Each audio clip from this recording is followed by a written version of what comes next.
Quand on arrive là-bas, je vais vous demander, il y a de ces fois que quand une personne est victime de viol dans nos communautés, au début, quand les gens viennent, la personne peut donner son consentement. Mais arrivé à un moment, quand les gens ont commencé à suivre la procédure, c'est que la famille se sent menacée ou mise à part dans la communauté. Du coup, je sais pas, pour quand même des causes que j'ignore, les familles là se retirent de l'affaire, disent nous on a laissé l'affaire. Du coup, les jeunes filles leaders sont toujours dedans. Comment est-ce que ces genres de trucs vous arrivent des fois? Et quand ça vous arrive, est-ce que vous laissez l'affaire comme la famille l'a dit ou vous continuez? Voilà, comme vous l'avez dit, c'est exact. Il y a ces cas qui arrivent parce que souvent, surtout des cas de viol, parce que vous savez que notre communauté n'est pas toujours. Il y a certains sujets que notre communauté n'accepte pas d'aborder.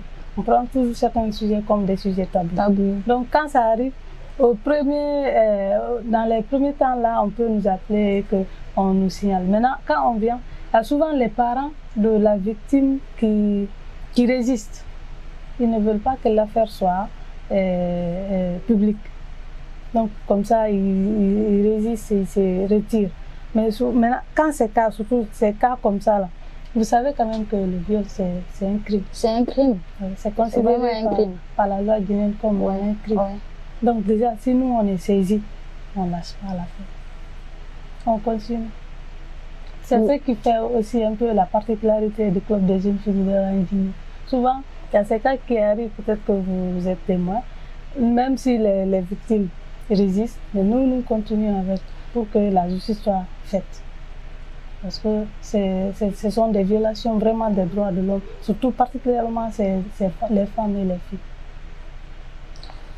Alors, quand nous voyons dans nos communautés aujourd'hui, dans plusieurs préfectures déjà, le combat de toutes les jeunes filles leaders, c'est de s'engager pour les droits des femmes et filles. Bien sûr. Mais on voit que vous rencontrez des difficultés dans nos communautés. Quelles sont les difficultés que vous rencontrez? On rencontre assez de difficultés. Et c'est l'une des difficultés que je venais de citer là, surtout la réticence des familles de nos communautés. Comme ils n'acceptent pas ou bien ils ne veulent pas que... Parce que nos communautés tiennent beaucoup à l'honneur de la famille. Souvent, maintenant, ces cas de viol là, ils considèrent que quand le cas est rendu public là, donc ça va... Ils seront pointés du doigt au fait. Oui, ça va nuire à l'image de la famille pour dire que telle fille de telle famille a été violée. Voilà. Mais nous, quand souvent ils nous disent, on les rassure que ces cas-là, souvent les cas que nous traitons des cas de viol, on prend toutes les dispositions pour ne pas que la victime soit vue. C'est top secret au fait. Bien sûr, c'est confidentiel. Le dossier est confidentiel. Donc, chose qu'on doit beaucoup rappeler aux familles, parce que quand les familles sont résilientes, c'est parce qu'ils ne veulent pas qu'ils soient pointés du doigt. Mais quand vous les rassurez que le dossier est top secret, personne ne sait, même quand on est en train de se rendre à la police ou au tribunal, les jeunes filles sont avec la victime. Tu ne sauras pas qui est qui. Il y a ça aussi. Il y a un autre côté aussi. Souvent, c'est le bourreau. Le bourreau même, ou la famille du bourreau qui est intimide. Qui menace l'autre famille. La famille de la victime. Ça peut être par les forces de pouvoir ou le rang social, ainsi de suite. Il y a ces cas aussi. Donc, les difficultés, il y a la réticence souvent de la communauté. Et aussi, il y a, quand nous partons, j'ai parlé ici des procédures judiciaires. Oui. Souvent aussi, il y a assez de lenteur dans ces procédures judiciaires qui nous fatiguent, nous. Parce que quand il y a un cas où c'est beaucoup là, et souvent ça vient là-bas.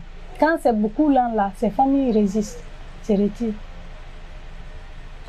Alors, arrivé là, qu'est-ce que tu peux donner comme conseil et appel à lancer aux autorités judiciaires pour que ces dossiers-là ne soient pas traités dans la lenteur?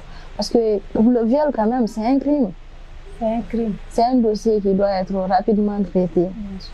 Et que l'acteur soit mis dans les bras de la loi. Non, je ne vais pas faire, c'est pas une partie prise que je vais faire, mais peut-être vous êtes certainement au courant, il y a un cas qui circule actuellement sur les réseaux sociaux concernant, voilà, vous voyez, ça c'est venu où?